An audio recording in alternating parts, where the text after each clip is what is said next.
Para o discurso público de hoje, contamos com o nosso irmão Heber Troiano, que irá discorrer sobre o tema Seja liberto deste mundo em escuridão.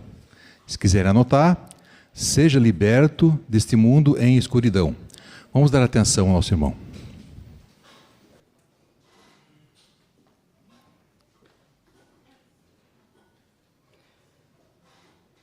Alta tecnologia no campo, o agrotech. Alta tecnologia na saúde, vacinas desenvolvidas rapidamente que controlam epidemias, viagens espaciais, carros elétricos, aparelhos eletrônicos de última geração. Quando você olha para o mundo nos dias atuais, você vê desenvolvimento em muitas áreas, em todas as áreas. A tecnologia, sempre ela está por trás desses desenvolvimentos, na indústria e em muitos outros campos. Aí quando muitas pessoas olham para essas coisas de modo separado, a conclusão que chegam é que o mundo está indo bem, que o mundo é moderno, o mundo é bem esclarecido.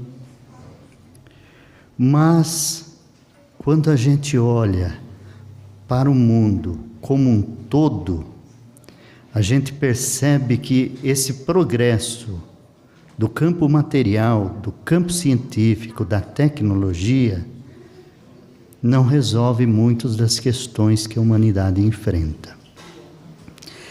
Então, nós precisamos olhar e ajustar nossa maneira de ver para olhar o mundo não separadamente em algumas coisas, mas como um todo.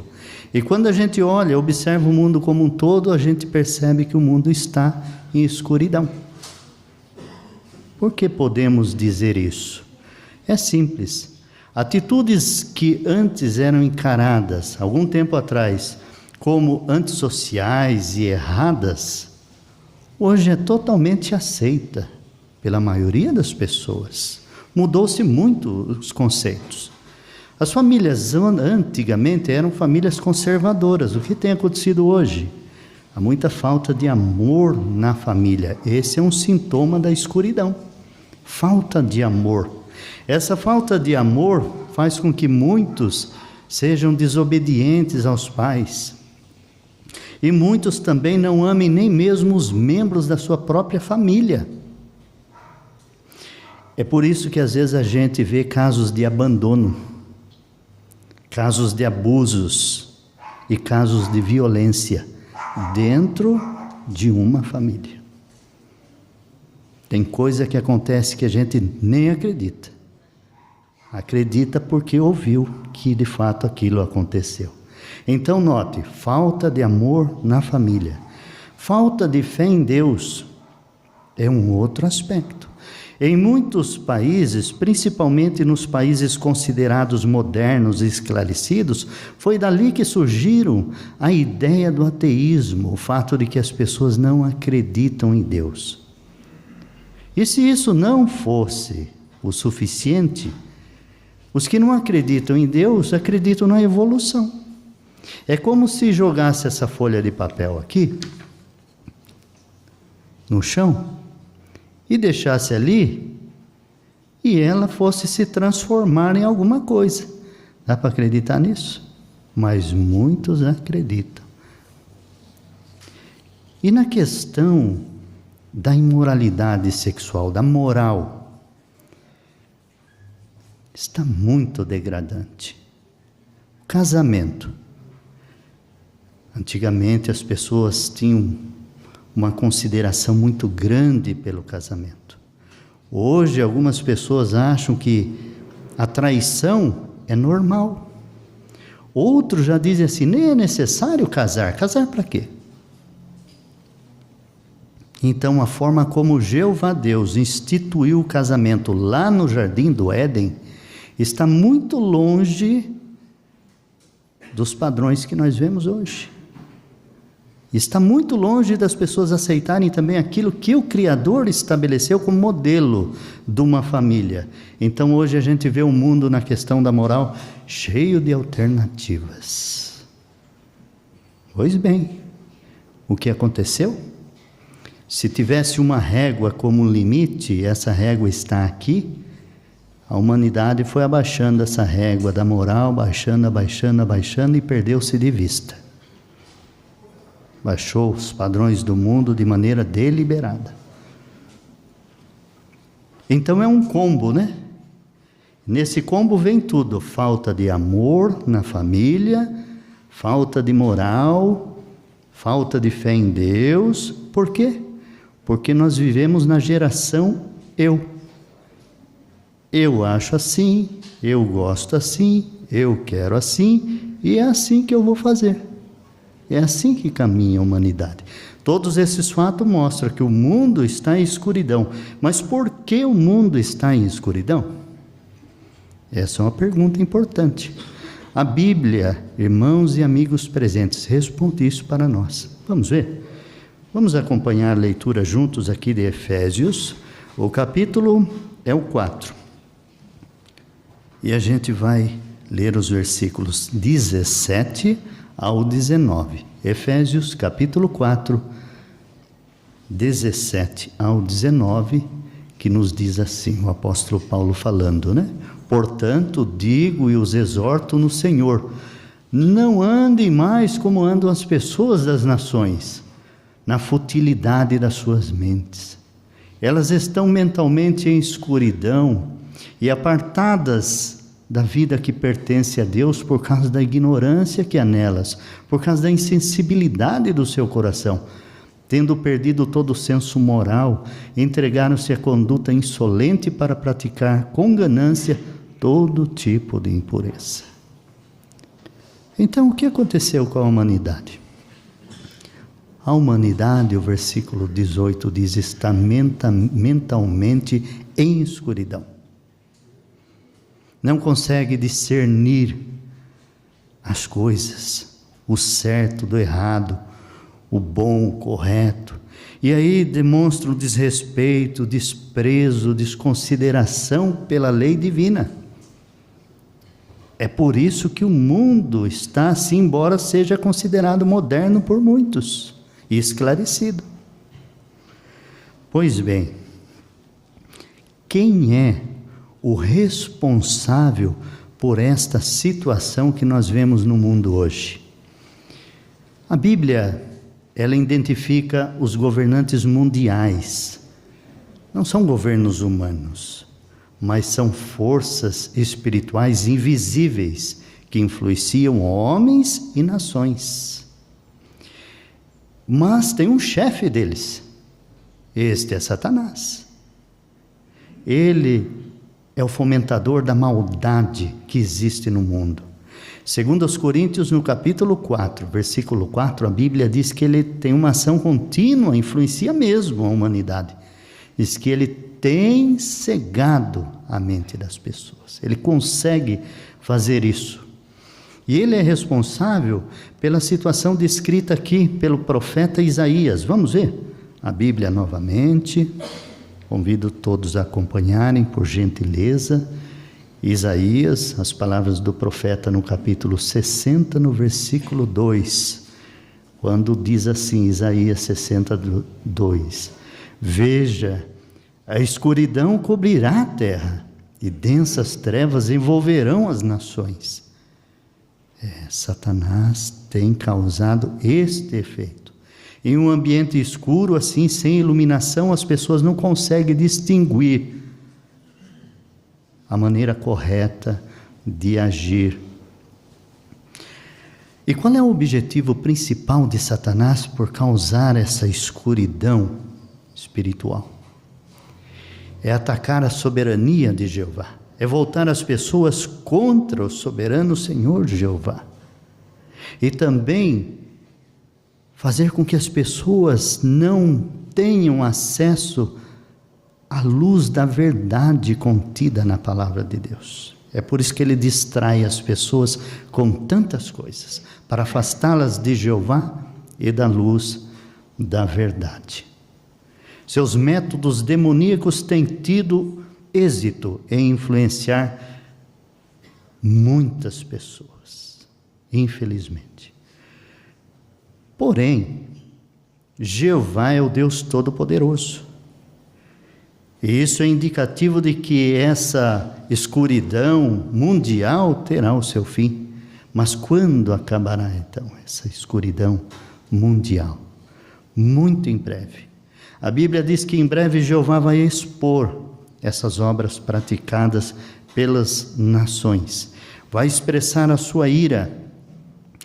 E isso fica bem evidente nas palavras do profeta de Jeová, do profeta Sofonias. Vamos recorrer à Bíblia novamente. Agora vamos ver aqui o que disse o profeta Sofonias, no capítulo 1. Sofonias,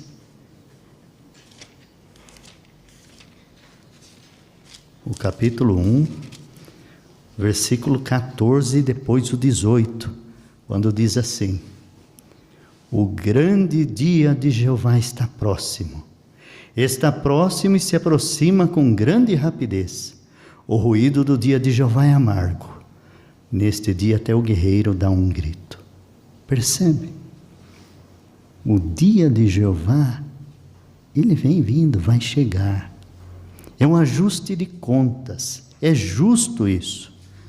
Pois é contra Jeová que muitos têm pecado. E o que acontecerá com esse dia de Jeová? Veja o versículo 18, por gentileza. Nem a sua prata nem o seu ouro poderão salvá-los no dia da fúria de Jeová. Toda a terra será consumida pelo fogo do seu zelo, porque ele fará uma exterminação, sim, uma exterminação terrível de todos os habitantes da terra. Como nós entendemos aqui? No contexto geral, o profeta ele fala de que pessoas boas podem viver. Então, o que significa essa destruição, exterminação de todos os habitantes da terra? O que queremos entender quando a Bíblia diz isso? Todos aqueles que deliberadamente contestam as leis divinas, não aceitam, recusam. É desses que a Bíblia fala. Todos esses. Então, a soberania de Jeová, quando chegar esse tempo, estará em andamento para ser resolvida. O direito legítimo de Jeová governar a humanidade justa e obediente. Mas aí talvez você pergunte assim, mas eu não quero ser destruído. Como eu faço então para sair da escuridão do mundo para a luz de Jeová? O que eu posso fazer? Bem, Jeová é um Deus muito bondoso, muito amoroso. Ele fornece os meios. E na mesma profecia que predisse que haveria uma escuridão espiritual cobrindo a terra, ela diz algo diferente também. Vamos ver? Vamos novamente agora ver Isaías, o capítulo 60 novamente. Dessa vez nós vamos ver o versículo 1 e 2. Isaías, o capítulo 60, o versículo 1 e 2 que diz: levante-se, ó mulher, deixe brilhar a sua luz, pois a sua luz chegou, a glória de Jeová brilha sobre você. Veja, a escuridão cobrirá a terra, e densas trevas envolverão as nações, mas Jeová brilhará sobre você, e sobre você se verá a glória dele. Quem é essa mulher profética? É a organização celestial de Jeová, representada aqui na terra pelos remanescentes cristãos ungidos. Jeová tem usado esse pequeno grupo de anciãos para dar alimento espiritual e cuidar da obra de pregação. Esse grupo é o corpo governante das testemunhas de Jeová, que formam o escravo fiel e prudente. São esses irmãos designados por Cristo que cuidam dessas responsabilidades. Então, para sair da escuridão do mundo e vir para a luz de Jeová, é necessário reconhecer que somente esse canal é usado por Jeová hoje, para dar esclarecimento espiritual. E aí nós precisamos apoiar esses irmãos de Cristo. Mas como que você que talvez esteja se achegando à organização de Jeová agora, você que talvez é um estudante, o que fazer então para sair definitivamente deste mundo em escuridão?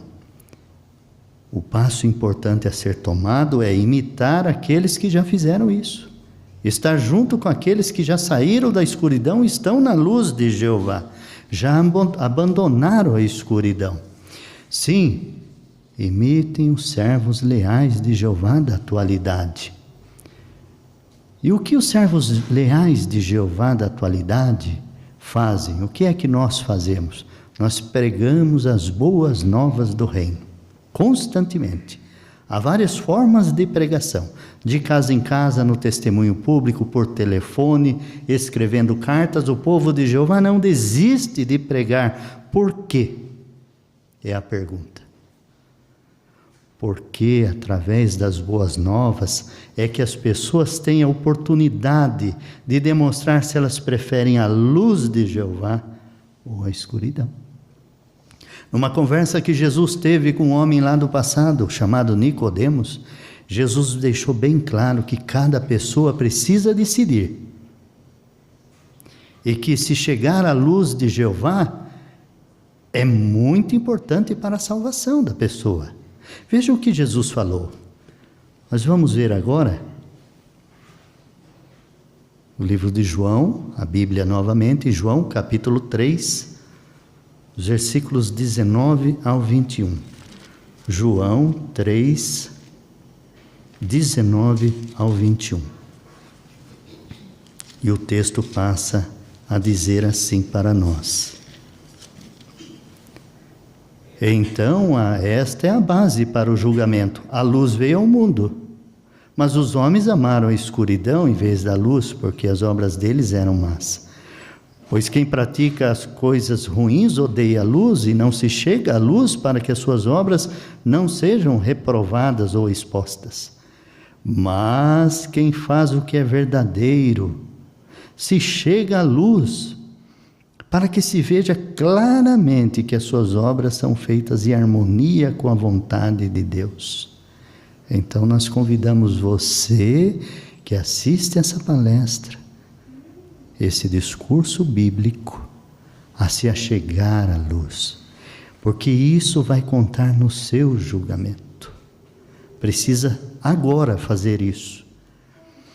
E aí você poderá então participar na obra ou na designação mais honrosa que é dada aos humanos, que é pregar as boas novas. Mas talvez você fique pensando assim, não é fácil. Agora eu tenho vários problemas que acontecem na minha vida, circunstâncias, pessoas, e eu preciso agora se achegar à luz, estudar a Bíblia. Tudo isso é muita coisa. Mas pense no seguinte. Pense, por exemplo, numa criança.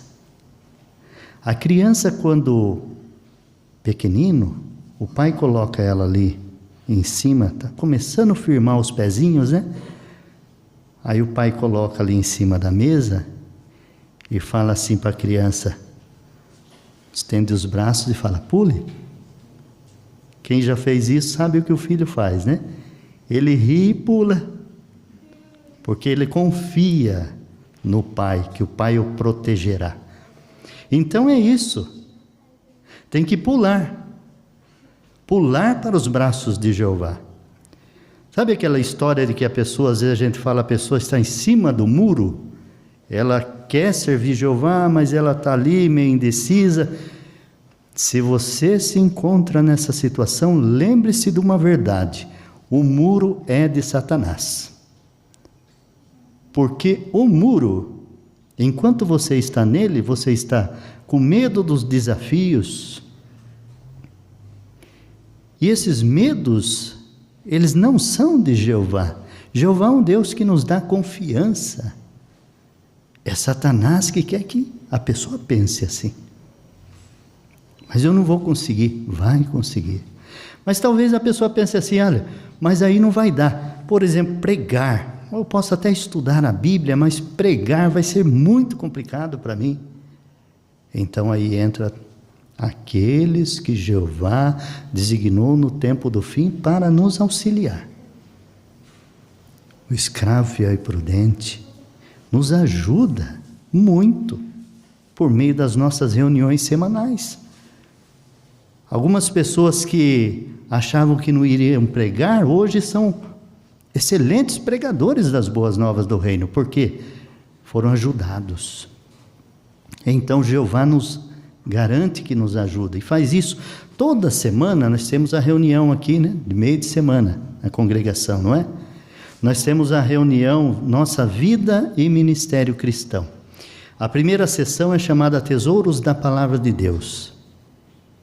Então nessa reunião nós vamos conhecer o fundo histórico de uma situação da Bíblia, o contexto e a aplicação na nossa vida diária. Depois nós temos aí a segunda sessão da reunião. Nós até pedimos para os irmãos a imagem, e essa segunda sessão da reunião é a sessão Faça o Seu Melhor no Ministério. Então essa sessão nos ajuda, nos treina, ela é para o treinamento. Então nós vimos ali a irmã, ela fez uma demonstração de uma revisita. Na sequência ela se sentou, ouviu os conselhos do presidente, anotou as sugestões. E depois, no final de semana, ela foi para o ministério, praticar aquilo que ela foi treinada. Então olha como as reuniões ajudam você, ajuda eu, ajuda todos nós, aqueles que já servem Jeová e aqueles que estão desejosos de aprender mais de Jeová. Então a gente aceita um estudo, começa a assistir às reuniões, recebe treinamento, e aí depois nós temos obrigado, irmão, pela imagem. Nós temos aí a terceira sessão, a nossa vida cristã, que vai mostrar como que a gente pode aplicar na vida diária aquilo que a gente aprende da Bíblia. Isso é muito benéfico, as reuniões são benéficas e elas nos dão força espiritual para pregar. E para por aí? Não, nós temos as reuniões do fim de semana. E aí nós encontramos numa delas agora. Estamos tendo o discurso bíblico. Percebeu quantas vezes a Bíblia já foi usada aqui? Então, Jeová nos ajuda a entender muitas verdades preciosas, como a de hoje, por exemplo, que o mundo está em escuridão. Isso também nos beneficia. Na sequência dessa reunião de final de semana, nós temos o estudo de A Sentinela. É ali que nós vamos estudar profecias. É ali que nós vamos obter esclarecimento, porque a luz brilha mais e mais conforme o dia avança. Então, esclarecimento espiritual de verdades da Bíblia. É no estudo da Sentinela que nós podemos louvar a Jeová com os nossos comentários. É no estudo da Sentinela que nós somos fortalecidos a evitar o proceder do mundo. Hoje os irmãos viram, vai falar sobre o casamento. A forma que o mundo encara, mas a forma que os servos leais de Jeová têm que ver as coisas. Então as reuniões, elas nos protegem, nos ajudam, nos fortalecem espiritualmente. Portanto, nós queremos estudar a Bíblia continuamente, nós queremos assistir às reuniões regularmente. Esses são os meios que nós temos. E precisamos também pregar, porque Jeová vai nos ajudar dessa forma. A libertação desse sistema depende disso, irmãos. Da gente também levar lá o nome de Jeová nas casas, da gente ensinar os propósitos de Jeová para as pessoas. É um grande privilégio fazer isso. E a organização de Jeová está preparada para ajudar eu, você, todos nós podemos confiar em Jeová de que Ele nos ajuda nesse sentido. Mas o que significa tudo isso? Pois bem, tudo isso significa algo muito importante. Essa libertação do mundo em escuridão para a luz de Jeová significa muito daqui a pouco, ali no futuro. Está bem pertinho, né? A Bíblia diz que em breve nós vamos ter a grande tribulação. Jesus falou que nunca ocorreu nada igual. Mas daí você fique pensando, talvez eu fique pensando, mas e agora, né? Grande tribulação, só o nome dá medo. Grande tribulação. Se não bastasse a tribulação, ela é grande. E agora? Mas Jeová é um Deus maravilhoso. Quando a gente olha para o passado, a gente vê como que Jeová resolve as coisas com o seu povo, como Ele é um Pai amoroso e bondoso. Nós temos uma imagem, por gentileza. E nessa imagem nós vemos lá o povo de Deus, os israelitas, né? Atravessando em solo seco. Está vendo a sandália do irmão ali? Do israelita pisando ali.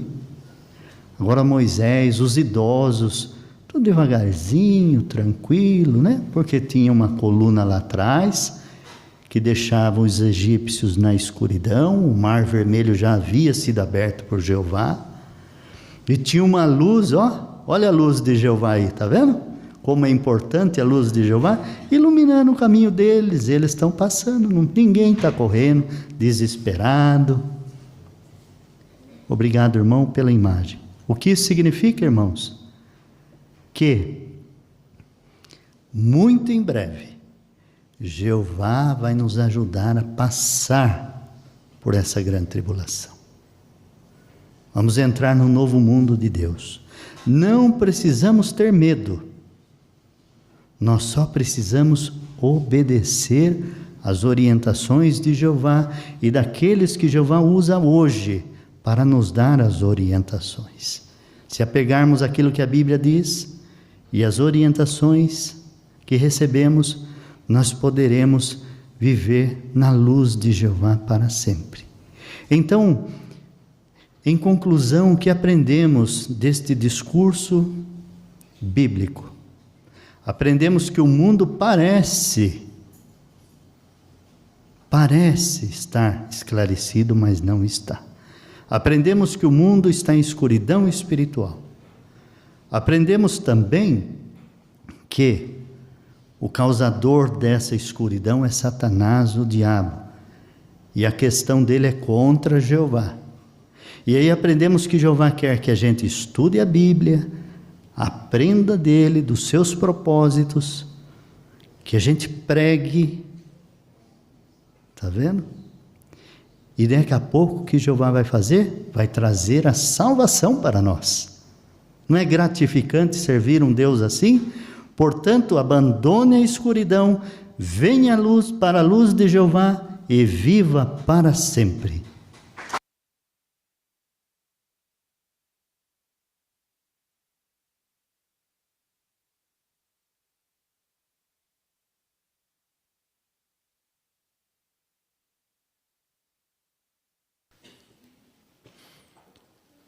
Agradecemos ao nosso maravilhoso Deus Jeová por nos instruir tanto, né? Nos fortalecer, mostrando que seu reino está muito próximo. E também ao nosso irmão Troiano, por apresentar essa matéria de maneira tão instrutiva. E agora a nossa reunião continua com o estudo da revista A Sentinela, que está a cargo do nosso irmão Jorge Mário.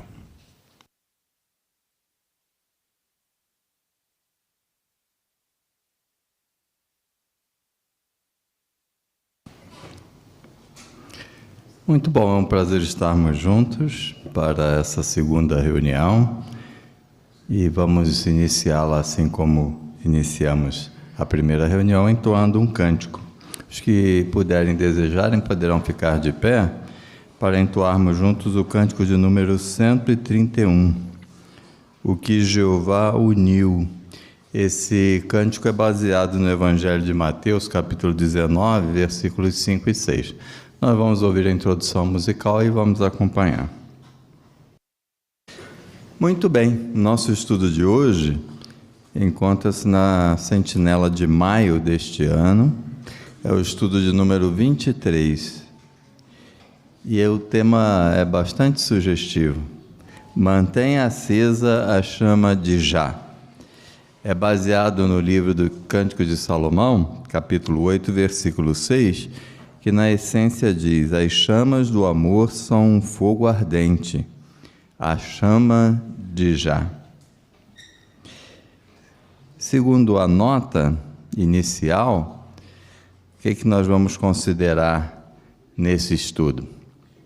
Que o casamento é um presente da parte de Jeová para os seres humanos, onde marido e mulher pudessem sentir e expressar amor especial um pelo outro.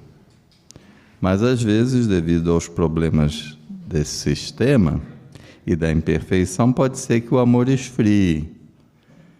Então, especialmente se você é casado, esse estudo vai ajudar você a manter a chama do amor acesa e ter um casamento feliz, mesmo nesse sistema. Então, todos são convidados a se expressar. Levante a sua mão bem alto, não desista se não for chamado da primeira, na segunda, na terceira vez. Insista, tá bom? Vamos tentar alcançar todos. Mas tente expressar. Os comentários mais curtos e objetivos são os que mais apreciamos, porque ele nos ajuda a entender o que você quer dizer. Os comentários muito longos, às vezes você pode se perder e nós também na assistência às vezes ficamos perdidos o que você queria dizer, tá bom? Vamos tentar fazer isso? O nosso irmão Ian Liberali vai nos ajudar lendo os parágrafos e também os textos bíblicos. Então acompanhe a leitura do primeiro parágrafo.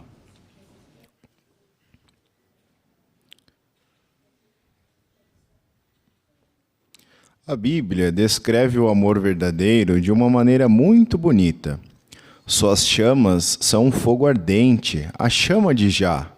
Águas turbulentas não podem extinguir o amor, nem podem os rios levá-lo na correnteza. Essas palavras dão uma garantia animadora para os casais. Vocês podem ter verdadeiro amor um pelo outro. A Bíblia descreve o amor verdadeiro. Qual é a figura de linguagem usada pela Bíblia para descrever o amor verdadeiro? Irmão Antônio Rodrigues.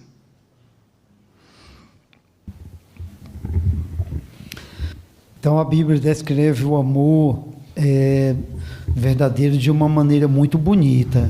Aqui, entre aspas, está descrito assim: as suas chamas são um fogo ardente, a chama de Já. Águas turbulentas não podem extinguir o amor, nem podem rios levá-lo na correnteza. Muito bom, uma bela poesia, né? Excelente. Quando a Bíblia usa essa expressão, a chama de Já, o que ela quer dizer? A irmã Késia Frank? Está querendo dizer que Jeová é a fonte desse tipo de amor. Muito bom, irmã Késia. Obrigado por nos ajudar. Acompanhe a leitura do parágrafo 2. O amor verdadeiro e eterno entre marido e esposa depende dos esforços deles. Por exemplo, pense numa fogueira. Ela pode ficar sempre acesa, mas você precisa colocar lenha nela. Se você não tomar cuidado, ela pode apagar. Da mesma forma, o amor entre marido e esposa pode continuar forte para sempre, mas só se eles cuidarem do seu relacionamento. Às vezes, um casal pode sentir que seu amor está esfriando, principalmente quando eles estão sobrecarregados com problemas financeiros ou de saúde e com os desafios de criar filhos. Então, se você é casado, como você pode manter a chama de Já acesa em seu casamento? Neste estudo, vamos ver 3 coisas que você pode fazer para manter o seu casamento forte e feliz. O que um casal deve fazer para que o amor entre eles não esfrie? A irmã Carol Gomes. É interessante a comparação que faz no parágrafo com uma fogueira, né? Para manter a chama acesa, é preciso colocar lenha nela, né? Então, assim, ela vai sempre manter o fogo aceso. E num relacionamento, num casamento, é da mesma forma. O amor, ele pode ser eterno, mas o casal, eles precisam cuidar desse relacionamento. Então, no decorrer do estudo, nós vamos ver como que nós podemos cuidar do nosso relacionamento para que esse amor seja eterno. Muito bom, Carol, excelente. Mas e se um dos cônjuges não for cristão? O que a nota aqui nos ajuda a entender? Irmão Luiz Tomazelli? A nota mostra para nós que, nesse artigo, nós vamos ver princípios que podem realmente nos ajudar, mesmo caso algum de nós tenhamos algum cônjuge fora da verdade.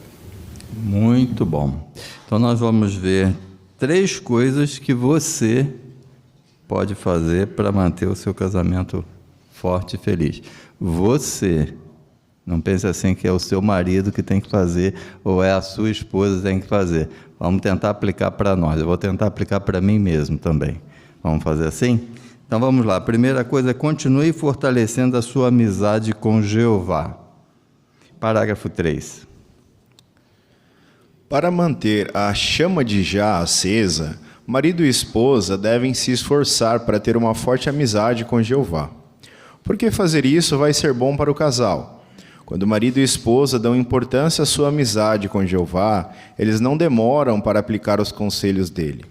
Isso os ajuda a evitar e a lidar com problemas que poderiam fazer o amor do casal esfriar.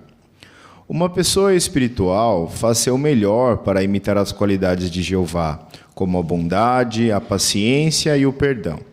Quando um casal mostra essas qualidades, o amor que existe entre eles aumenta. Uma irmã chamada Lena, que já está casada por mais de 25 anos, diz: é fácil amar e respeitar alguém que é espiritual. Então vamos ler esse texto aqui de Eclesiastes capítulo 4, versículo 12. Acompanhe a leitura, por favor. Também, alguém pode vencer a um que está só, mas 2 juntos podem resistir ao agressor, e um cordão tríplice não pode ser facilmente rompido. Então, como uma forte amizade com Jeová aumenta o amor entre o casal, conforme diz esse texto. O estudante Edmilson. Quando o marido e a esposa dão importância à amizade com Jeová, eles não demoram para aplicar os conselhos dele. Isso os ajuda a evitar e a lidar com problemas que poderiam fazer o amor do casal esfriar. Excelente, Edmilson, muito bom. Irmã Camila Liberali? E nesse texto fala sobre o cordão tríplice, né? Então, quando o casal coloca Jeová no casamento, ele forma um cordão de 3 fios, né? Interessados um no outro, eles dificilmente vai ser quebrado. Então, o casamento fica mais forte. Excelente, Camila. Como é que o texto de Efésios 4, 32 até o 5:1 nos mostra que isso que a Camila comentou é verdadeiro? Por quê? Irmã Milka Venâncio. Porque quando a nossa amizade com Jeová ela está fortalecida, a gente imita as qualidades dele, né? E aí a gente consegue ser mais bondoso, compassivo, perdoar. É por isso. Muito bom, Milka, excelente. A Roberta Filippo. Eu achei interessante o comentário da irmã Lena, que diz aqui no parágrafo.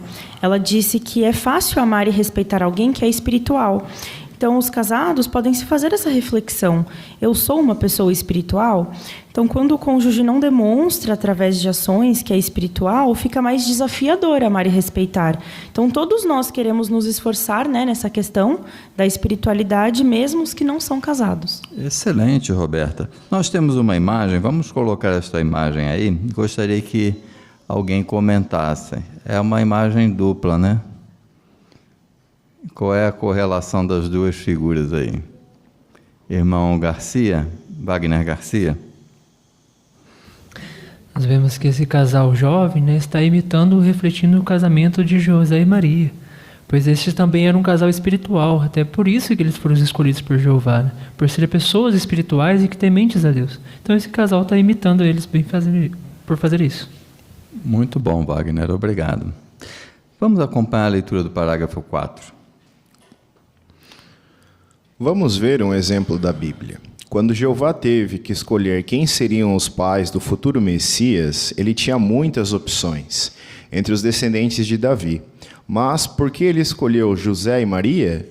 Porque os dois tinham uma forte amizade com Jeová e Jeová sabia que sempre estaria em primeiro lugar no casamento deles. O que os casais podem aprender com José e Maria? Por que Jeová escolheu José e Maria para serem os pais do futuro Messias? Uma boa questão, hein? Irmã Daiane Brizola. Porque os dois tinham uma forte amizade com Jeová e Jeová sabia que sempre estaria em primeiro lugar no casamento deles. Muito bom, Daiane, isso mesmo. Valeu a pena para eles terem uma amizade tão sólida com Jeová? Como valeu, né? Parágrafo 5. José não demorava para obedecer às orientações de Jeová, e isso fez dele um bom marido. Em pelo menos 3 ocasiões, ele recebeu instruções de Deus sobre sua família. Em todas as vezes, ele obedeceu rapidamente, mesmo quando precisou fazer grandes mudanças. Por obedecer às orientações de Deus, José protegeu Maria e cuidou dela. Com certeza, isso aumentou o amor e o respeito que Maria sentia por ele. Maridos, vocês podem imitar José por sempre procurar as orientações da Bíblia ao cuidar de sua família. Quando você segue os conselhos da Bíblia, mesmo que seja preciso fazer mudanças, você mostra que ama sua esposa e fortalece seu casamento. Uma irmã em Vanuatu, que já está casada por mais de 20 anos, diz: quando meu marido procura e segue a orientação de Jeová, meu respeito por ele aumenta. Eu me sinto segura e confio nas decisões dele. O que os maridos podem aprender com José? A estudante que nos visita, pode dizer o seu nome para nós? Deise. Deise. Por sempre procurar as orientações da Bíblia ao cuidar de sua família. Excelente, dona Deise. Muito obrigado. Irmão Lucas Alves.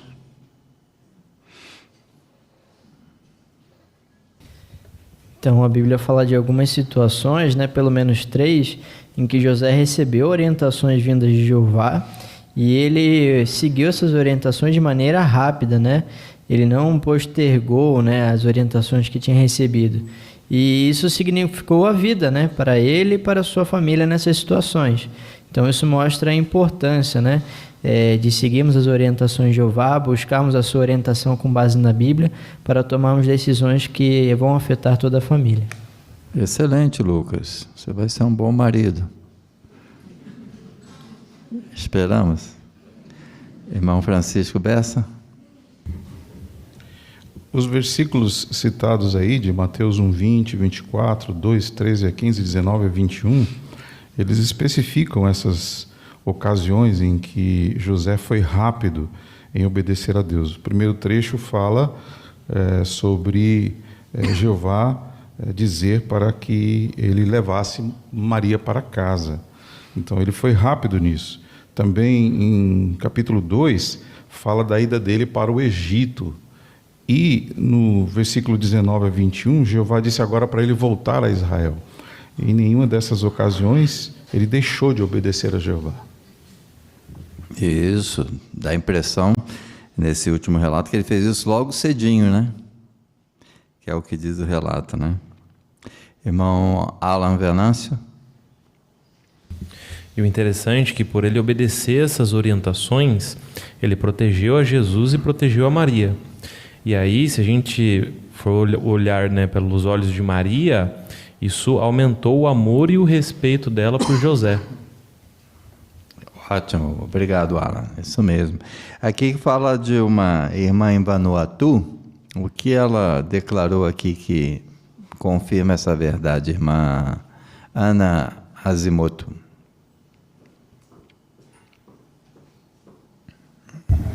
Ela fala que quando o marido dela procura e segue a orientação de Jeová, o respeito dela por ele aumenta e ela se sente mais segura e ela confia nas decisões dele.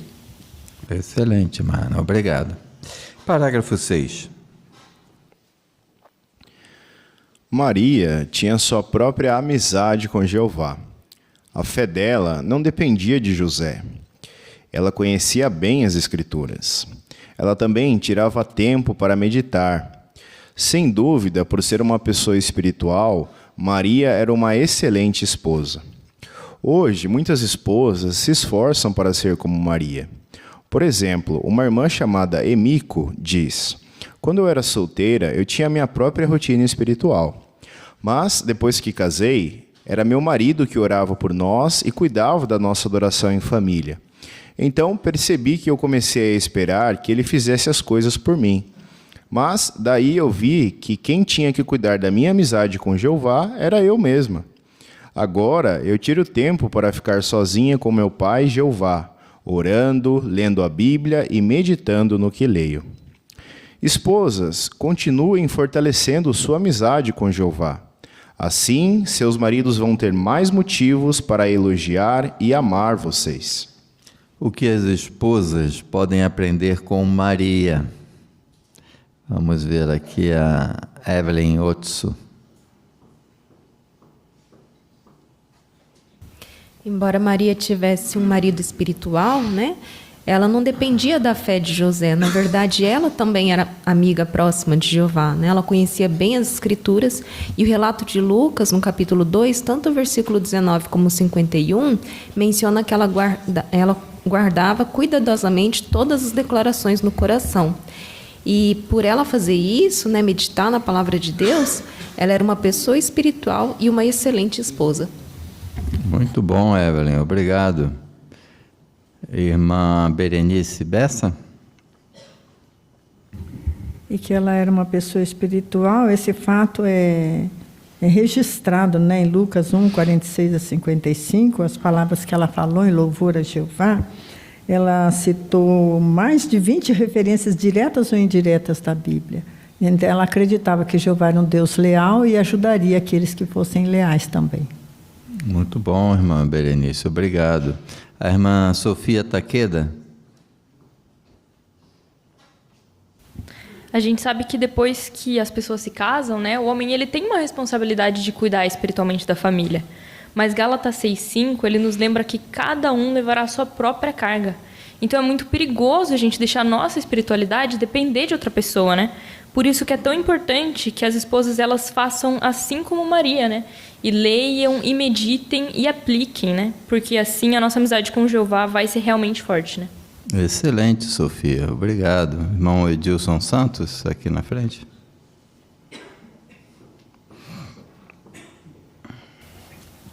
Não é incomum se observar, né? Observar que quando um casamento acaba por alguma circunstância, né? Ou falecimento ou coisa parecida, o cônjuge se desanima, esfria, né? Espiritualmente, começa a se afastar das reuniões, né? E às vezes tem que haver com isso que essa irmã comenta, né? Ela estava atribuindo tudo ao marido, enquanto que a Bíblia deixa bem claro que a salvação é individual, né? Então cada um tem que fazer a sua parte. Excelente, irmão Edilson, isso mesmo. Irmã Valéria Vreck.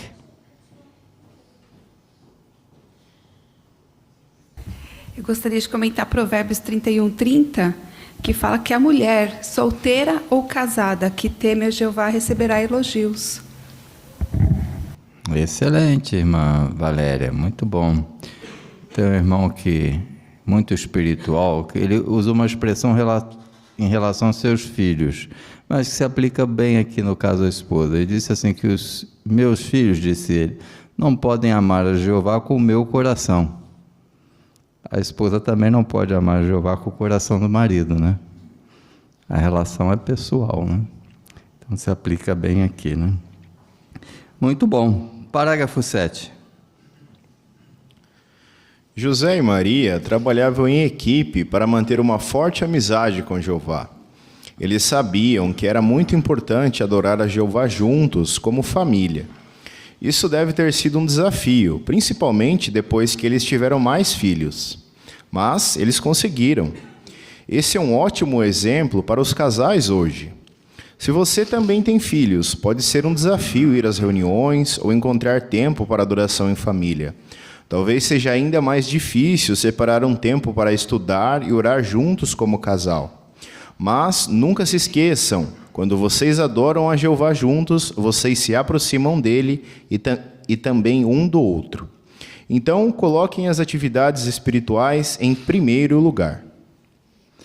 O que os casais podem aprender com o exemplo de José e Maria? Agora juntos os dois. O que os casais podem aprender do casal José e Maria? Irmã Amanda Galdereto. Então, aqui o parágrafo falou que José e Maria, eles eram uma equipe. Então, essa equipe é que fazia eles se tornarem fortes e ter uma amizade forte com Jeová. E, junto a isso, eles tinham a família dele. Então, eles conseguiram, apesar dos desafios, ter uma família espiritualmente forte. E hoje também se aplica a nós, né? Nós sabemos que é um desafio criar filhos, encontrar tempo para preparar a reunião, para adoração em família, mas com a ajuda de Jeová a gente consegue fazer isso e torna a nossa família forte e a nossa amizade com Jeová forte também. Muito bom, irmã Amanda, isso mesmo. Irmão Gabriel Gomes. E os relatos citados de Lucas, né, mostram que antes mesmo de José e Maria ter Jesus, eles já tinham esses hábitos espirituais, e à medida que tanto Jesus como seus filhos nasciam, com certeza com isso vinha dificuldades, né, de criar tanto o Messias como outros pequenos servos de Jeová, mas eles mantiveram essa rotina, né? O texto de Lucas 2, 22 e 24 fala de como que eles trataram Jesus seguindo ali a ordem da lei mosaica, falava que era o costume deles de sábado, né, ir na sinagoga, e por causa disso eles também levavam os filhos. Então, mesmo nas dificuldades que eles passavam, eles mantiveram a sua rotina espiritual como casal. Excelente, Gabriel. Na família Gaudi, o Ricardo, a Thaís, no Zoom. E eu achei interessante também nesses versículos, no 2:41, que naquela época não exigia que as mulheres comparecessem à celebração da festividade da Páscoa, né? Então Maria podia ter deixado a responsabilidade só para José, mas não, ela tinha o costume de acompanhar José e seus filhos, né? Mesmo com a família ali crescendo, eles faziam essa viagem todo ano, até mesmo passando por regiões montanhosas, até chegando a quase 300 quilômetros, né? Tanto de ida e volta. Excelente, irmã Thaís, muito obrigado. Irmã Laís Alves. E quando o casal, eles adoram a Jeová juntos, além deles se aproximarem de Jeová, eles se aproximam um do outro, já que Jeová é o originador do casamento, então ele tem os conselhos que o casal precisa. E aqui dá uma dica boa também, de colocar as atividades espirituais em primeiro lugar, já que tem tanta coisa para fazer, se prioriza o que é a atividade espiritual, fica mais fácil. Muito bom, Laís, excelente. Lá em Lucas 4,16, falando de Jesus, diz o que sobre ele? E como isso mostra a espiritualidade da família de Jesus? Irmã Maiana Sampaio. Ele tinha um costume de todo sábado ir na sinagoga ler a Bíblia. E isso acontecia porque a própria Bíblia diz que ele foi criado desse jeito. Exatamente, muito bom. Parágrafo 8. O que você pode fazer se seu casamento não está indo bem? Talvez vocês nem tenham vontade de fazer adoração em família juntos. Nessa situação, comece com algo simples e agradável, um assunto que os dois aceitem estudar. Fazer isso vai fortalecer o amor entre vocês e aumentar a vontade de fazer coisas espirituais juntos. O que pode ajudar um casal que está com dificuldades para fazer sua adoração em família? Vamos lá, Vanessa Garcia. Então, a adoração em família precisa ser uma ocasião agradável. Então, para isso, a sugestão é começar com algo simples, um assunto que os dois aceitem estudar. Muito bom, Vanessa, uma boa sugestão. Você tem outra sugestão para nós? Gostaria de compartilhar como é que acontece lá, talvez na sua casa, a adoração em família, que a torna tão regular? Irmão Luiz Tomazelli. Uma coisa importante também é todos terem a disponibilidade do horário. Não adianta sermos rígidos num horário que o outro não pode, né? Então, para juntar a família nesse intento importante espiritual, precisa conciliar os horários também. Muito bom, irmão Tomazelli, obrigado. Razoabilidade, né? E como mostrou o parágrafo, às vezes você fica vendo lá, né, aquela família lá que constrói lá as muralhas de Jericó, um vestido de rei, outro de Nabucodonosor, né, outro de Daniel. Não vou conseguir isso, não. Então, a sugestão aqui seja simples, né? Faça algo simples, né? O importante é a regularidade, tá bom? Passem tempo juntos. Parágrafo 9. Marido e esposa também podem manter o seu amor forte passando tempo juntos. Isso ajuda o casal a não se afastar aos poucos, mas a conhecer bem os pensamentos e sentimentos um do outro. Veja o que Lilian e Ruslan descobriram logo depois de se casarem, mais de 15 anos atrás. Lilian diz: "A gente achava que ia passar muito tempo juntos, mas não foi bem assim. O tempo todo a gente tinha muita coisa para fazer. Nosso trabalho, as coisas de casa e depois os filhos. Daí nós vimos que era preciso reservar um tempo para ficar juntos, senão a gente ia se afastar um do outro." Por que marido e esposa precisam passar tempo juntos? Por que precisam? Irmã Etiane Boaventura. Então, por fazerem isso, eles mantêm o amor deles mais forte, e isso ajuda o casal a não se afastar aos poucos, mas conhecer bem os pensamentos e os sentimentos um do outro. Muito bom, irmã Etiane. Aqui cita as palavras da irmã Lília.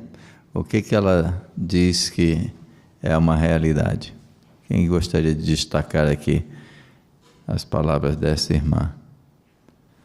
A irmã Laís Mascarenhas. Aqui ela disse que quando eles casaram, eles achavam que iam passar muito tempo juntos, mas não era bem assim que acontecia, porque sempre tinha alguma coisa para eles fazerem, ou trabalho, ou as coisas de casa, ou cuidar dos filhos. Então eles viram que era necessário reservar um tempo para eles passarem juntos, senão eles iam acabar se afastando mesmo estando até na mesma casa. Muito bom, Laís, obrigado. Irmão Darcy Galdereto. Que mencionou que eles perceberam, né, os dois, que precisavam passar os tempos juntos. Então, não adianta um só notar essa falha, né? Os dois precisam estar sempre refletindo um com o outro, meditando e conversando, né? Será que estamos bem em nosso relacionamento? Será que precisamos de melhorar em algo? Porque um só pensar não vai adiantar, porque o outro vai ter pensamento diferente. Então, o marido e a esposa precisam refletir nessa questão. Obrigado, irmão Galdereto. Parágrafo 10. O que os casais podem fazer para passar tempo juntos? Talvez seja preciso incluir isso na sua programação. Um irmão na Nigéria, chamado Uzondo, diz: "Quando programo minhas atividades, eu separo um tempo para ficar com minha esposa. Para mim, isso é uma prioridade. Veja o exemplo de Anastasia, na Moldávia. Ela é uma esposa de um superintendente de circuito e encontrou uma maneira de usar melhor seu tempo. Ela diz: eu tento fazer minhas coisas enquanto meu marido está ocupado com suas responsabilidades. Assim, nós podemos ficar juntos depois. Mas, e se vocês são tão ocupados que é difícil encontrar tempo para ficar juntos? Vamos ler Efésios 5, versículos 15 e 16. Acompanhe a leitura. Assim, estejam bem atentos para não andarem como tolos, mas como sábios, usando o seu tempo do melhor modo possível, porque os dias são maus. Então, como os casais podem aplicar este conselho? A irmã que está nos visitando ali, diz o seu nome para nós. Laire. Laís? Laire. Laire. Isso. Laire. Então, o texto, ele incentiva a usar o tempo da melhor forma possível. Para o casal, então, é muito importante que eles separem um tempo para passarem juntos e não deixar para ficarem juntos quando sobrar um tempo, porque esse tempo pode não aparecer. Então, é muito importante reservar esse momento. Muito bom, irmã Laire. Obrigado. Irmã Márcia Dias.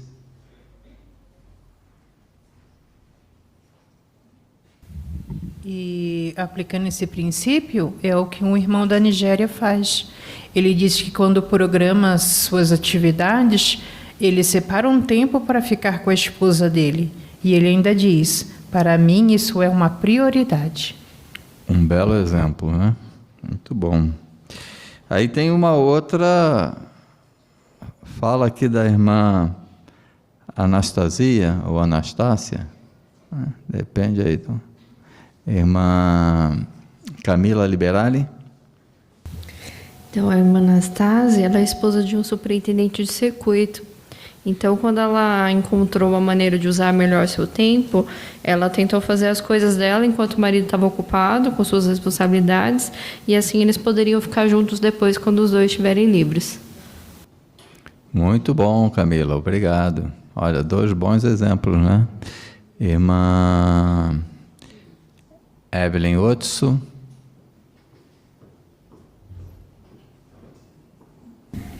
Eu gostei do texto de Filipenses 1:10 que está aqui, porque ele fala de certificar de quais são as coisas mais importantes, né?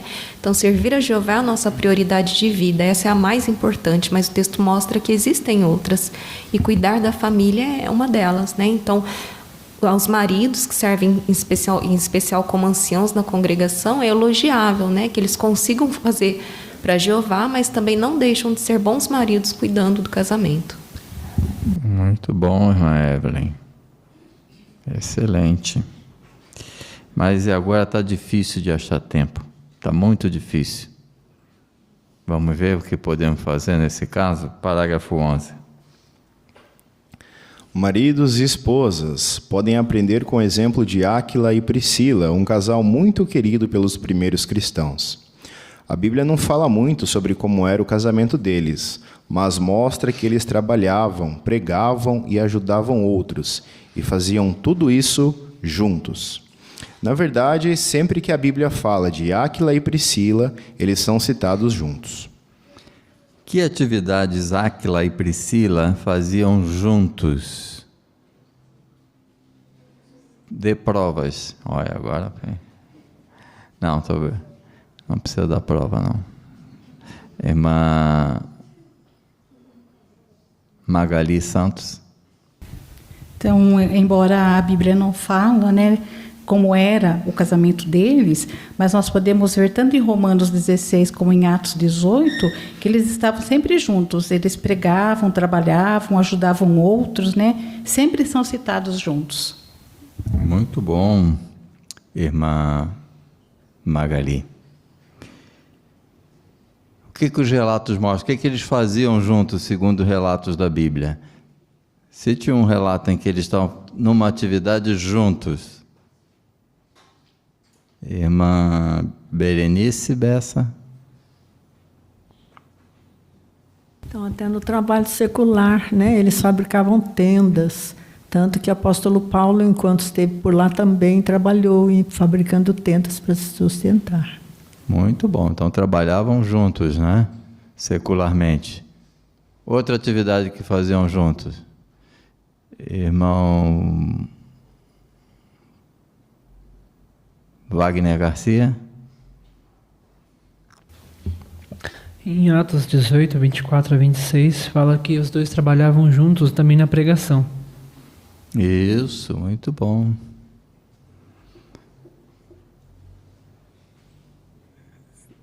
Irmão Ivanhoski, Valdecir Ivanhoski. Eles aconselharam Apolo sobre o Jesus Cristo, como era Jesus Cristo, para aprofundar o conhecimento de Apolo.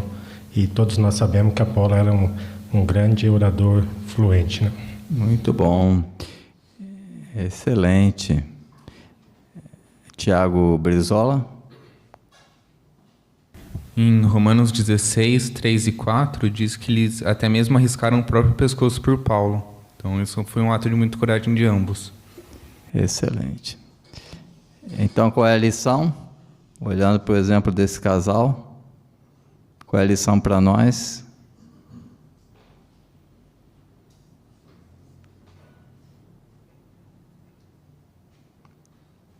Irmã Magali Monticelli.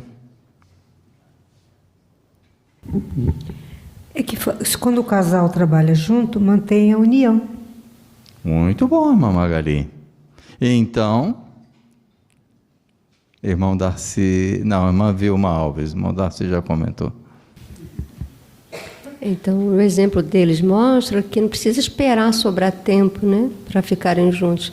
Trabalhem juntos, né, tanto no campo, como até mesmo tarefas de casa e assim por diante. Muito bom. Era isso, irmão Darcy? Darcy Galdereto. Eles estavam sempre atentos às atividades, né? Então, não ficavam um esperando o outro contar, ou o outro chamar, ou o outro incentivar. Os dois estavam acompanhando a organização. Então, tudo que via que precisava, os dois estavam à disposição. Muito bom. Parágrafo 12. Como os casais podem imitar Áquila e Priscila? Pense em tudo que vocês têm para fazer. Será que poderiam fazer algumas dessas coisas juntos como casal? Por exemplo, Áquila e Priscila pregavam juntos. E vocês costumam sair no campo juntos regularmente? Áquila e Priscila também trabalhavam juntos. Pode ser que vocês dois não tenham o mesmo emprego, mas será que poderiam fazer algumas atividades juntos, como cuidar da casa? Quando ajudam um ao outro numa tarefa, vocês se sentem como uma equipe e têm mais oportunidades para conversar. Robert e Linda estão casados há mais de 50 anos. Robert diz: "Nós não temos muito tempo para ficar juntos nos divertindo, mas quando eu lavo a louça e minha esposa seca, ou quando estou cuidando do jardim e ela vem me ajudar, eu me sinto muito feliz. Fazer coisas juntos nos deixa mais unidos e nosso amor continua crescendo." O que o marido e a esposa podem fazer para passar mais tempo juntos? Irmã Larissa Santos. Então, o casal ele pode fazer várias atividades juntos, né? No caso de Áquila e Priscila, eles pregavam juntos. Então, da mesma maneira, o casal ele também pode fazer isso, né? Por saírem no campo juntos regularmente. E também no caso do trabalho, né? Mesmo que o casal eles não trabalhem no mesmo emprego, eles poderiam até mesmo fazer alguma atividade juntos, até mesmo atividades de casa. Porque quando o casal ele faz isso, eles ajudam um ao outro nas tarefas e eles também se sentem como uma equipe e têm mais oportunidades para conversar. Obrigado, Larissa. Temos uma imagem aqui. Vamos colocar essa imagem. Eu gostaria que alguém comentasse essa imagem para nós. Irmão Ian Liberali. Então nós vemos no fundo da imagem aí o exemplo que acabamos de ver, um exemplo bíblico de Áquila e Priscila, né? Provavelmente eles estavam ali fiando tecidos para tenda, que era o trabalho secular que eles faziam, né? E à frente nós vemos ali um exemplo dos nossos dias, né? Um casal talvez que já tenha uma certa idade, um tempo de casamento, mas eles tiram tempo para fazer atividades juntos. Com certeza, esses atos fortalecem a união de ambos. Excelente. Irmão Dario. Em ambas as imagens, a gente vê cenas de atividades que podem ser feitas enquanto se conversa, né? Então, isso é uma coisa importante para quando for decidir quais vão ser as atividades que o casal vão fazer juntos, né? Obrigado, irmão Dario Caruso. Irmão Heber Troiano. É importante para nós, como maridos, né, levar a questão para o lado prático, que nem a gente está vendo aí. Eu demorei um pouquinho para aprender, mas hoje eu tenho entendido melhor aqui, Eclesiastes 4:9, melhor 2, né? Antigamente eu chegava em casa da reunião e ficava aguardando, mas hoje eu já consigo chegar em casa após a reunião e ajudar a preparar o alimento, quando necessário. Então, a gente amadurece aos poucos, né? Mas a gente quer fazer tudo o que é possível para ajudar as esposas. Muito obrigado, irmão Troiano, por compartilhar essa experiência pessoal conosco. Irmão José Antônio Luz.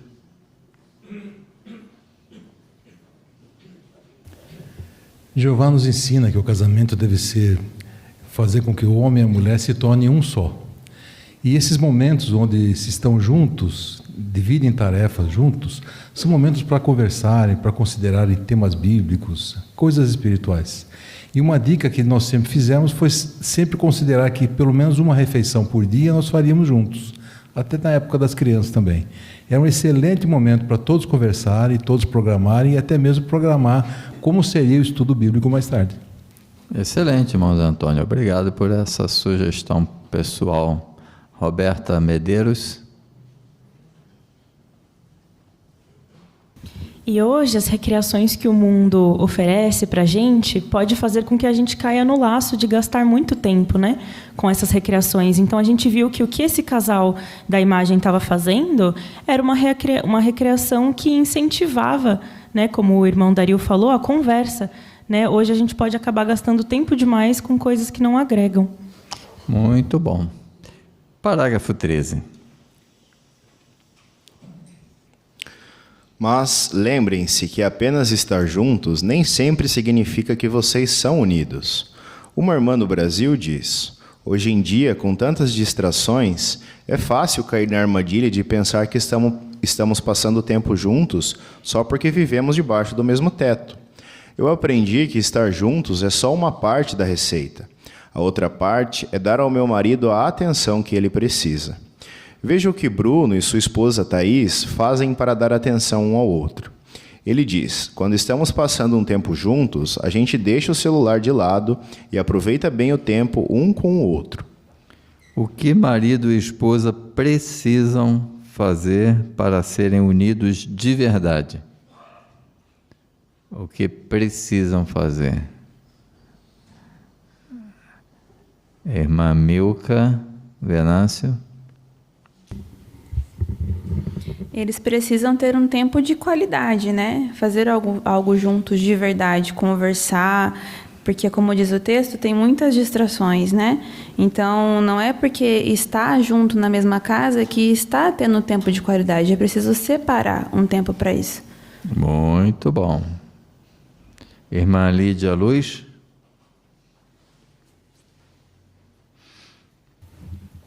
É uma realidade o que a irmã diz aqui, né? Que hoje em dia, com tantas distrações, é fácil cair na armadilha de pensar que estamos passando tempo juntos só porque vivemos no mesmo teto.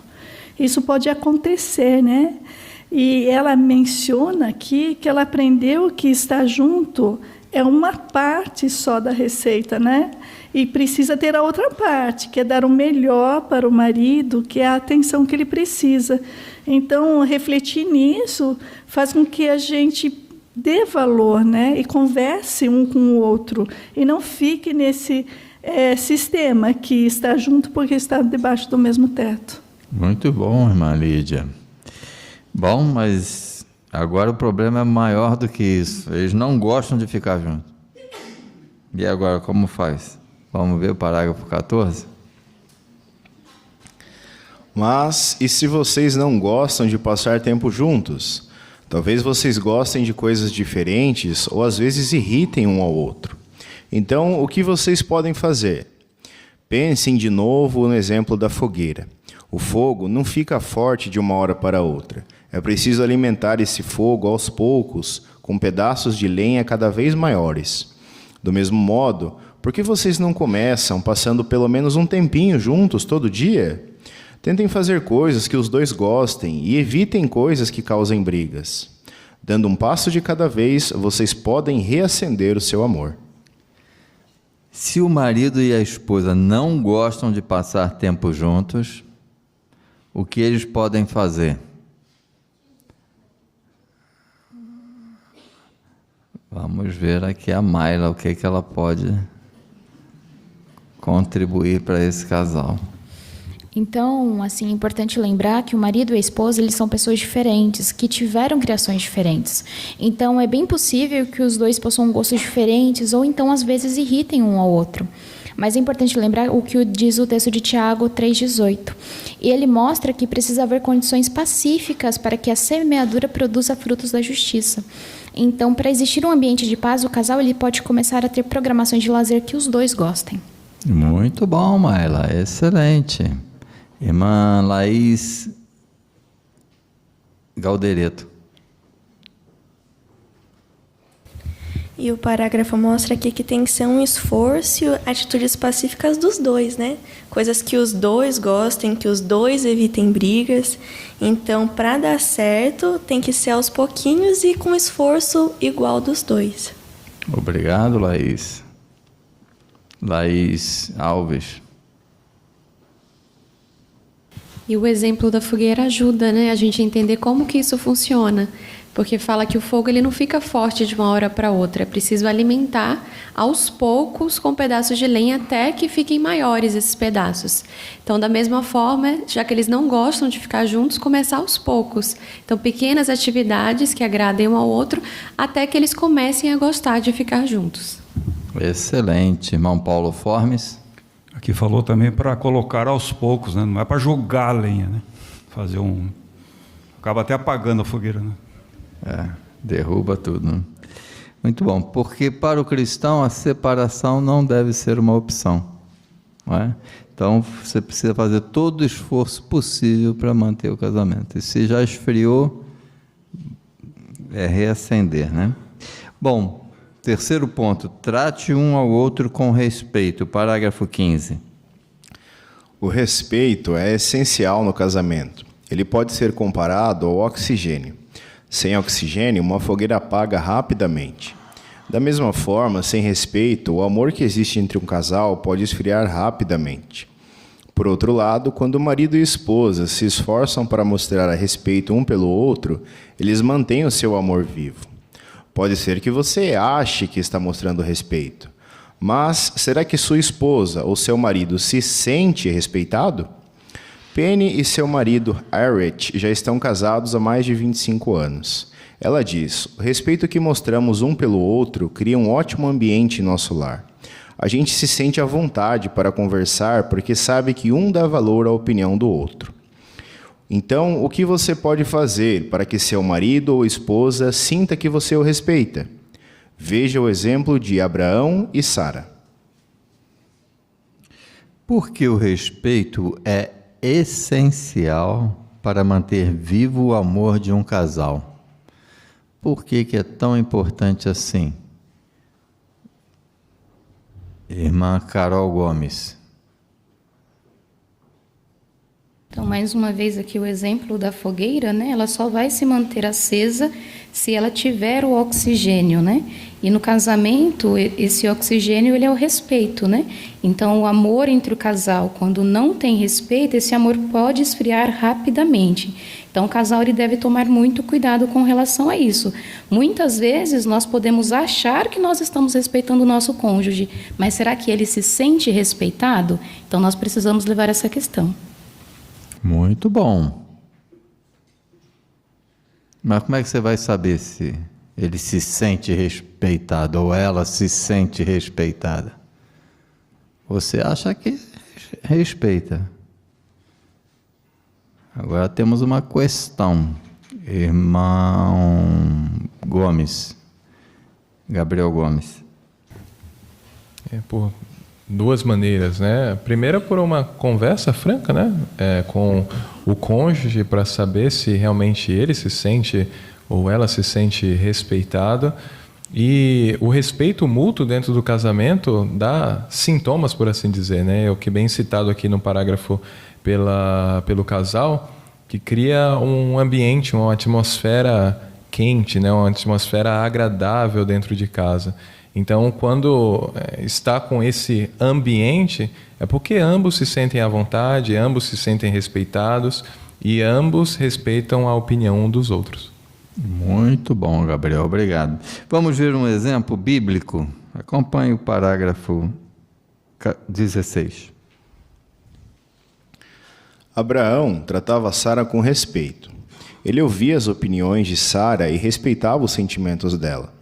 Certa vez, Sara estava muito estressada e desabafou tudo o que estava sentindo com Abraão. Ela até colocou a culpa nele pelo que estava acontecendo. Será que Abraão ficou bravo com Sara? Não, ele sabia que Sara era uma esposa submissa e que ela o apoiava. Abraão escutou Sara e tentou resolver o problema. O que podemos aprender? Maridos, é verdade que vocês têm autoridade para tomar decisões na família. Mesmo assim, seria amoroso ouvir a opinião de sua esposa antes de tomar uma decisão, principalmente se a decisão for afetá-la. Às vezes, pode ser que sua esposa esteja estressada e só precise desabafar. Será que você respeita os sentimentos dela, ouvindo com atenção? Ângela e Dmitry já estão casados há quase 30 anos. Ângela explica que seu marido faz para que ela se sinta respeitada. Dmitry sempre está disposto a me ouvir quando eu estou irritada ou quando eu só quero conversar. Ele é paciente comigo, mesmo quando eu estou muito nervosa. Vamos ver o texto de 1 de Pedro 3,7. Acompanhe a leitura. Da mesma maneira, você, marido, continue a morar com a sua esposa segundo o conhecimento. Dê-lhe honra como um vaso mais frágil, o feminino, visto que ela também é herdeira com você do favor imerecido da vida, a fim de que as suas orações não sejam impedidas. O que os maridos podem aprender com o exemplo de Abraão? Pense no texto de 1 de Pedro 3,7 e o exemplo de Abraão. Qual é a lição para nós? Irmão Carlos Barbosa?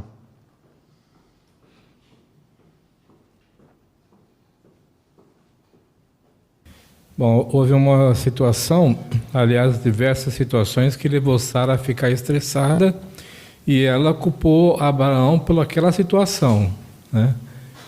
E Abraão entendeu a situação e sabia que Sara o respeitava. Então não se envolveu tanto no problema.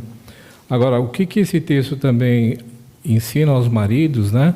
1 Pedro 3,7, que eles devem procurar ter harmonia dentro do lar, porque se eles tratar a esposa nesse ambiente do modo rude, do modo ignorante, as orações dele podem ser impedidas com Jeová. Então é um negócio muito sério.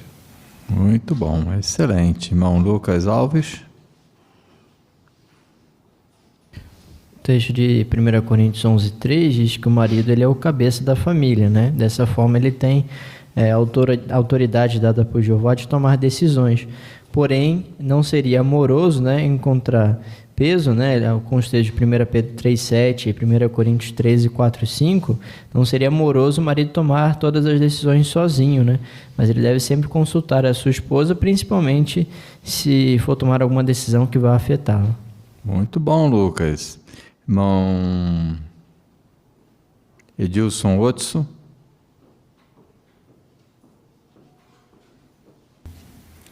O texto ainda de 1 de Pedro 3,7 ainda fala para nós encararmos a nossa esposa como um vaso mais frágil.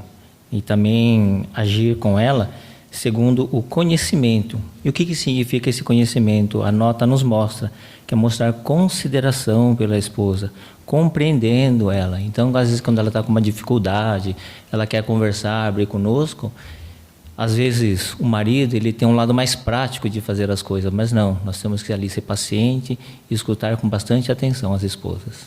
Muito bom. O depoimento da irmã Ângela é revelador. Quem gostaria de destacar a essência desse depoimento aí? Agora os maridos estão... Irmã Sinira Alves. Então ela diz que o que faz ela, né, se sentir respeitada pelo marido é quando ele está disposto a ouvi-la, né? Quando ela está, às vezes, pode estar estressada, está querendo falar, abrir o seu coração, falar dos seus sentimentos. E ela disse que ele está sempre disposto a fazer isso, né?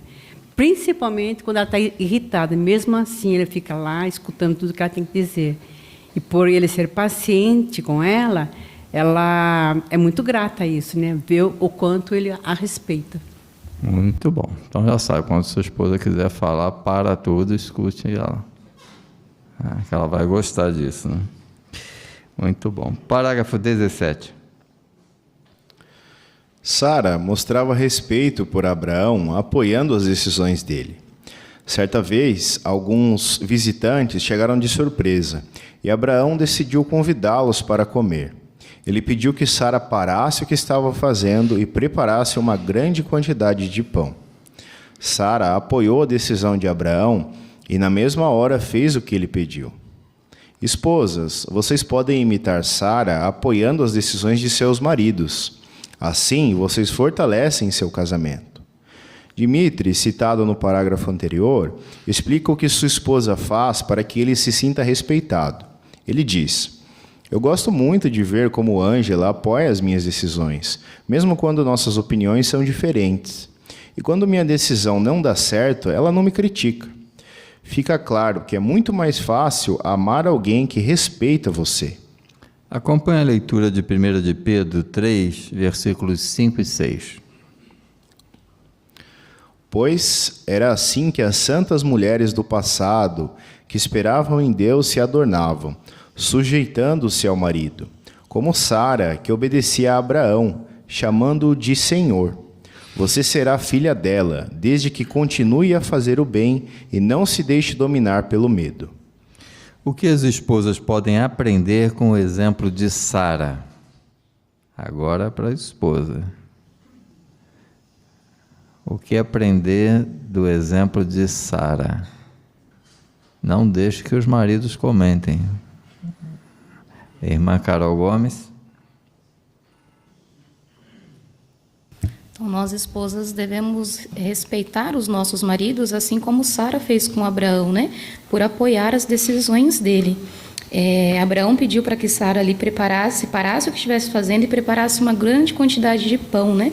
E ela prontamente apoiou a decisão de Abraão. Na mesma hora ela fez isso. Então nós podemos copiar esse exemplo de Sara, né? Mostrar respeito aos nossos maridos quando eles vão tomar as decisões. Muito bom. Agora tem o depoimento aqui do Dmitri, o marido da Ângela, que mostra que eles estão aplicando os conselhos. Irmã Laís Alves. Então ele fala que gosta muito quando ela apoia as decisões dele, né? Mesmo quando as opiniões são diferentes. E mesmo que essa decisão não dê certo, ela não critica ele.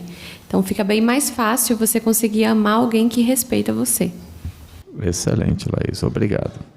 Parágrafo 18. Hoje, Satanás está fazendo de tudo para acabar com o amor que existe dentro do casamento. Ele sabe que se marido e esposa perderem o amor que sentem um pelo outro, talvez eles também percam o amor que sentem por Jeová. Mas o amor verdadeiro nunca acaba. Então, se esforcem para que o amor no seu casamento seja como o amor descrito no Cântico de Salomão. Coloquem Jeová em primeiro lugar na vida de vocês. Passem tempo juntos e mostrem respeito pelos sentimentos e necessidades um do outro. Fazendo isso, vocês vão dar honra a Jeová, a fonte do amor verdadeiro. Assim como uma fogueira que está bem acesa, o amor entre vocês vai continuar forte por toda a sua vida. Muito obrigado, irmão Ian, pela sua excelente leitura, nos ajudou bastante. Ficou uma imagem para trás, né? Então vamos voltar lá, a imagem no parágrafo 16, o que ela retrata para nós? Quem quer comentar lá? Irmão Samuel Bessa. Podemos ver na gravura no círculo Abraão e Sara. Mesmo quando Sara estoncou nele, falando que a culpa era dele, nós podemos ver na gravura que ele ouviu o que Sara falou, respeitosamente. E do lado nós podemos ver um casal atual, né? A esposa querendo conversar, falar dos seus sentimentos para o marido respeitosamente sentou para ouvir isso. Então isso fez com que o vínculo do casal ficasse mais forte. Muito bom, Samuel. Obrigado por lembrar isso para nós. Então, parágrafo 18. O que vai acontecer se um casal se esforçar para manter a chama do amor acesa? O que vai acontecer? Irmã Laine Zaraikizik. Então, fazendo isso, além de dar honra para Jeová, né, que é a fonte do amor verdadeiro, também vamos, assim como uma fogueira que está bem acesa, manter o amor entre nós por toda a nossa vida. Muito bom, irmã Laine. Na casa do irmão Ricardo, no Zoom. Eu achei interessante que ao longo de todo esse estudo, ao destacar o exemplo desses servos de Jeová que são casados, a organização colocou o tempo que eles estão casados. Por exemplo, no início do estudo, falando da irmã Lena, ele fala que ela é casada por mais de 25 anos. A irmã em Vanuatu, por mais de 20 anos. Também ali o casal Lília e Ruslan fala lá de mais de 15 anos. O irmão Robert e Linda, casados há mais de 50 anos. E logo no finalzinho, falando de Penny e seu marido, falou que eles são casados há 25 anos e Ângela e Dimitri há mais de 30 anos. Então, por assim dizer, qual que é o sucesso do casamento? É que todos eles aplicaram tudo que nós consideramos no estudo hoje. Deixaram a chama de Jeová acesa no casamento. Ou seja, colocaram Jeová em primeiro lugar na vida, passaram tempo juntos e mostraram respeito um pelos outros. Então, eles são exemplos, né, para nós hoje. Então, como casados, nós devemos pensar, fazer uma autoanálise nesse estudo que nós tivemos hoje e aplicar no nosso casamento, na nossa vida, todas essas orientações de Jeová. Muito bom, irmão Ricardo. Obrigado por lembrar isso, né? Bom, qual é a sua resposta agora nessa recapitulação? Por que colocar Jeová em primeiro lugar ajuda o casal a ser feliz? Alan Venâncio. Quando o marido e a esposa colocam a sua amizade com Jeová em primeiro lugar, eles não demoram para aplicar os conselhos dele. Isso os ajuda a evitar e a lidar com problemas que poderiam fazer o amor do casal esfriar. E por agir dessa forma, isso ajuda o casal a ser mais feliz. Excelente, irmão Alan. Obrigado. O que o marido e a esposa podem fazer para passar mais tempo juntos? O que fazer nesse mundo tão atribulado? Irmão Alessandro Silva. Eles podem se programar para poder ter esse tempo, né? E quando isso não é possível, eles podem aproveitar o tempo que eles têm para poder valorizar esse tempo. Muito bom. Isso mesmo. Irmão Tomazelli, Luiz Tomazelli. Nós devemos também melhorar a comunicação, deixar o celular, né? Hoje a tecnologia tem nos aproximado de pessoas que estão distantes, mas nos distanciado de pessoas que estão perto. Então é isso que acontece no casamento. A pessoa precisa, né, levar em consideração isso e fortalecê-lo numa boa conversa. Muito bom. Não se sinta pressionado a responder instantaneamente todas as mensagens que você recebe no celular. Antes do celular, às vezes levava horas, até dias para se responder uma questão. Então você não precisa ser instantâneo, né? Especialmente se você estiver com a sua esposa, né? Como marido e esposa podem mostrar respeito um pelo outro?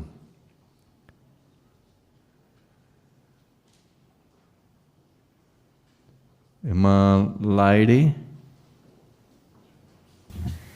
O marido ele pode mostrar esse respeito pela esposa quando ele ouve com paciência, atenção e compreensão os sentimentos e os pensamentos dela. E ela pode mostrar esse respeito pelo marido quando apoia as decisões que ele toma. Muito bom, excelente. Muito obrigado aos irmãos pelo seu silêncio, pela sua atenção e pelos seus comentários, né? Contribuiu para termos um estudo bastante animado, né?